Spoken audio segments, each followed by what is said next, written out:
पिछले महीने रूबी के बैंक खाते में पैसे कम थे और म्यूचुअल फंड एसआईपी बाउंस हो गई। बैंक ने 1180 रुपए की पेनाल्टी लगा दी। हजार रुपए की 2 एसआईपी चल रही थी और 1 एसआईपी के बराबर पेनाल्टी वसूल ली गई। रूबी की गलती आपसे ना हो जाए, इसलिए मंथली एसआईपी जैसी हर महीने होने वाली बंधी हुई पेमेंट की तारीख का ध्यान रखें। जिस तारीख को बैंक खाते से पैसे कटते हैं, सुनिश्चित करें कि उस दौरान बैंक खाते में पर्याप्त रकम रहे।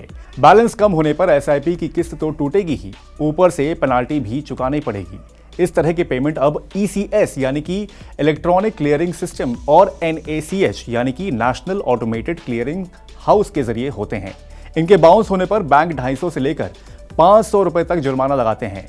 इस रकम पर 18% की दर से जीएसटी भी वसूला जाता है। ईसीएस और एनएसीएच का इस्तेमाल बैंक बार बार होने वाले इलेक्ट्रॉनिक लेन देन के लिए करते हैं। बैंक में कागजी कार्रवाई कम करने के लिए ये टेक्नोलॉजी अपनाई गई है। माना गया था कि इससे बैंकों की लागत में कमी आएगी, जिसका फायदा ग्राहकों को भी मिलेगा।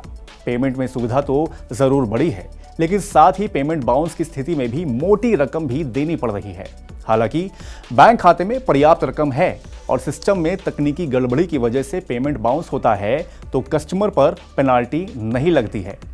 एसआईपी का पेमेंट मिस होने पर म्यूचुअल फंड कंपनी भले ही कोई पेनाल्टी नहीं लेती है, लेकिन बैंक मनमानी कर रहे हैं। बैंकों के जुर्माने की रकम अलग अलग है। अगर आपकी एसआईपी एक से ज्यादा बार मिस होती है तो जुर्माने की रकम बढ़ जाती है। देश का सबसे बड़ा सरकारी बैंक एसबीआई ईसीएस या एनएसीएच बाउंस होने पर 250 रुपए की पेनाल्टी लगाता है। पीएनबी भी 250 रुपए ही वसूलता है।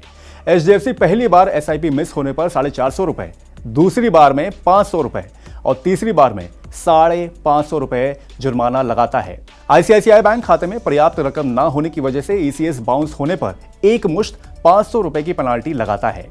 एक्सिस बैंक और कोटक महिंद्रा बैंक भी ईसीएस बाउंस होने पर 500 रुपए की पेनाल्टी लेते हैं। जुर्माने की रकम में 18% के हिसाब से जीएसटी जोड़ा जाता है। लगातार 3 किस्तें मिस हो जाने पर म्यूचुअल फंड कंपनी आपकी एसआईपी बंद कर देगी। आप इस एसआईपी को फिर रिन्यू नहीं करा पाएंगे। हालांकि आपका पैसा सुरक्षित रहेगा।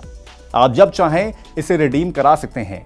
एसआईपी में रूबी जैसी गलती से बचने के लिए अनुशासित रहने की जरूरत है। Certified financial planner Sachin Parekh कहते हैं कि अगर आप पैसे के मामले में अनुशासित नहीं हैं तो निवेश के लिए अलग से बैंक खाता खुलवा लें। इस खाते में नेट बैंकिंग और डेबिट कार्ड की सुविधा ना लें। जिस खाते में सैलरी आती है उस बैंक में स्टैंडिंग इंस्ट्रक्शन दे दें। इससे आपके निवेश से जुड़े खाते में हर महीने तय तारीख पर पैसा आता रहेगा। अगर आपको लगता है कि कुछ महीने तक फंड की दिक्कत रह सकती है तो आप एसआईपी को पॉज करवा सकते हैं, यानी रुकवा सकते हैं। म्यूचुअल फंड कंपनियां एसआईपी में निवेश की पूरी अवधि में एक बार पॉज की सुविधा देती है। इस सुविधा के जरिए एसआईपी को 6 महीने तक रोक सकते हैं। इसके बाद ये खुद ही शुरू हो जाएगी। अगर आपको लगता है कि एसआईपी चलाने के लिए पैसे की व्यवस्था नहीं हो पाएगी तो बेहतर रहेगा कि आप एसआईपी को बंद कर दें। म्यूचुअल फंड कंपनियां एसआईपी को पॉज या बंद कराने की सुविधा का कोई चार्ज नहीं लेती हैं। अगर आप एसआईपी के जरिए निवेश करते हैं तो रूबी जैसी गलती कतई ना करें। अपने बैंक खाते में एसआईपी की किस्त कटने से पहले ही पैसे का इंतजाम रखें। किस्त मिस होने पर बैंक की पेनाल्टी तो लगेगी ही, आपका रिटर्न भी प्रभावित हो सकता है।